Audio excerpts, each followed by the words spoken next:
College varsity সবাই এখানে আসে, কারণ স্পটটা এতটা সুন্দর যেটা বলার বাইরে। তারই ধারাবাহিকতায় আমরাও চলে আসছি স্টাডি ট্যুরে বা শিক্ষা সফরে। আমাদের সাথে অনেক বন্ধুবান্ধব আসছে, সবাই ছিন্নবিচ্ছিন্নভাবে যার যার মতো করে মানে মন খুলে একদম মনকে ফ্রেশ করে ঘুরতে পারতেছে।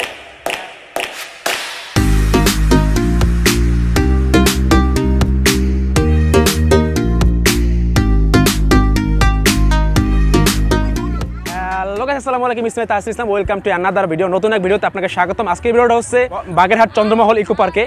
এখানে আসলে স্থানটা এতটা সুন্দর বা এতটা দর্শনীয় স্থান, অতুলনীয়, এক কথায় অতুলনীয় একটা স্থান, অনেক ভালো লাগে। আমার পিছনে দেখতে পাচ্ছেন একটা তাজমহলের মতো, আর চারপাশে দিঘি, মানে দিঘি এবং আম গাছ, প্রাকৃতিক যে একটা সৌন্দর্য, এটা আসলে এখানে ফুটিয়ে তোলা হয়েছে। তো যাই হোক, আমাদের সাথে থাকুন এবং এনজয় করুন আজকের এই চন্দ্রমহল ইকো পার্কের আশেপাশের ফুটেজ।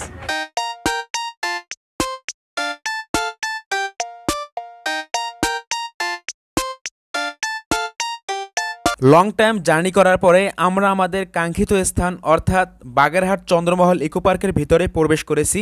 প্রবেশ করার সাথে সাথেই আমরা নানান প্রাণীর ভাস্কর্য দেখতে পেলাম এবং তাজমহলের সামনের প্লেসটা দেখতে পেলাম। আমরা এখন চেষ্টা করব তাজমহলের আশেপাশের সব স্থানটুকু ঘুরে দেখার। আমরা ঘুরতে ঘুরতে দেখতে পেলাম প্রাচীনকালের অর্থাৎ আদি যুগের কীভাবে আসবাবপত্র তৈরি করত তার কারিগর। তারপরে তার পাশেই রয়েছে বিভিন্ন খেলনা সামগ্রিক সহ মেয়েদের নানান জিনিস। তার একটু সামনে এখানে দেখতে পাচ্ছেন যে গরুর গাড়ি বা ঘোড়ার গাড়ি, এটা ভাস্কর্য হিসেবে বানিয়ে রাখছে। তো আমাদের সাথে কে কে আসছে তারা অনেকেই হাই হ্যালো দিয়ে দিয়েছে এবং বিশেষ করে অনেকেই আসছে যাদেরকে নেওয়া হয় নাই। তো এটা দেখতে পাচ্ছেন এখানে হচ্ছে কৃষক বা রাখালরা আড্ডা দিতেছে। আমরা যদি আরেকটু সামনে যাই তাহলেই দেখতে পাবো বাগেরহাটের কিছু ঐতিহ্যবাহী দৃশ্য এখানে দৃশ্যমান করে রাখছে।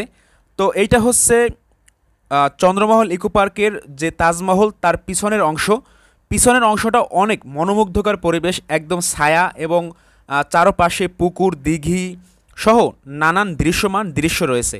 এখানে আপনি ছবি তুলতে পারবেন, ঘুরতে পারবেন, আড্ডা দিতে পারবেন, বসে বাতাস খেতে পারবেন। তো আমরা ঘুরতে ঘুরতে তাজমহলের দক্ষিণ পাশের দিকে চলে আসছি। দক্ষিণ পাশেও সেম মনোমুগ্ধকর পরিবেশ। এখন আমরা তাজমহলের সামনের দিকে যাব। সামনের দিকে যেতে না যেতেই দেখতে পাবেন আপনারা বিভিন্ন সুইমিং পুল ছোট ছোট করে বানানো রয়েছে। আর এই দৃশ্যটা আমার কাছে অনেক বেশি ভালো লাগছে। তাজমহলের সামনের দিকটা, সামনেই রয়েছে পানির নিচ দিয়ে একটি রাস্তা। এই রাস্তার কাছে আসলে বা রাস্তার ভিতরে প্রবেশ করলে এতটা ঠান্ডা অনুভব হয়, মনে হয় যে ফ্রিজ বা এসির ভিতরে প্রবেশ করেছি। এবং এখানকার দৃশ্যটাও অনেক মনোমুগ্ধকর। এক কথায় তাজমহলের ভিতর বাহির সহ সর্বোপরি সব স্থানটাই অনেক সুন্দর এবং দেখার মতো দৃশ্য। আমরা এখন হাঁটতে হাঁটতে চলে যাব তাজমহলের একদম কাছে। তো তাজমহলের কাছে আসার পরেই দেখতে পাচ্ছি আমরা বিভিন্ন মানুষ এখানে ছবি তুলতেছে। এর ভিতরে আমার অনেক বন্ধুবান্ধবরাও ছবি তুলতেছে। আর বিশেষ করে তাজমহলটা এতটা সুন্দর কাছ থেকে যেটা বলার বাইরে। আপনারা চাইলে তাজমহলের ভিতরেও প্রবেশ করতে পারবেন। ভিতরে রয়েছে প্রাচীনকালের অনেক রাজা বাদশার অনেক ঐতিহ্যবাহী দৃশ্য এবং বাগেরহাটের সৌন্দর্য ভিতরে তুলে ধরা হয়েছে। অতিরিক্ত গরমের কারণে আমি ভিতরে প্রবেশ করি নাই, আমি বের হয়ে গেছি। বের হয়ে যাওয়ার পরে আমি আপনাদেরকে বাকি ফুটেজগুলো দেখানোর চেষ্টা করব। এটা হচ্ছে তাজমহলের পিছনের অংশ। দেখেন কত বড় একটা দিঘি। এই দিঘিতে আপনি নৌকা চালাতে পারবেন, তারপরে আপনি এনজয় করতে পারবেন, গোসল করতে পারবেন। তারই পাশে রয়েছে নৌকা, যেটা হচ্ছে দোলনা হিসেবে দোল খাচ্ছে। এখানে আপনি উঠে এনজয় করতে পারবেন, নৌকায় দোল খেতে পারবেন। আসলে অতিরিক্ত গরমের কারণে এই নৌকায় উঠতে পারি নাই। তারপর হাঁটতে হাঁটতে আমরা তাজমহলের পিছনের অংশে চলে আসছি। এখানেও অনেক দৃশ্যমান রয়েছে। এক কথায় বাগেরহাটের এই যে স্থানটা চন্দ্রমহল ইকো পার্কটা এতটা সুন্দর এবং এতটা মনোমুগ্ধকর যেটা বলার বাইরে। অবশ্যই যারা বাগেরহাট এবং খুলনার মানুষ রয়েছেন তারা শেয়ার করবেন, ভিডিওটি শেয়ার করে সারা বাংলাদেশে ছড়িয়ে দেবেন, যাতে করে আপনাদের এই সৌন্দর্যময় পরিবেশটা সবাই দেখতে পারে।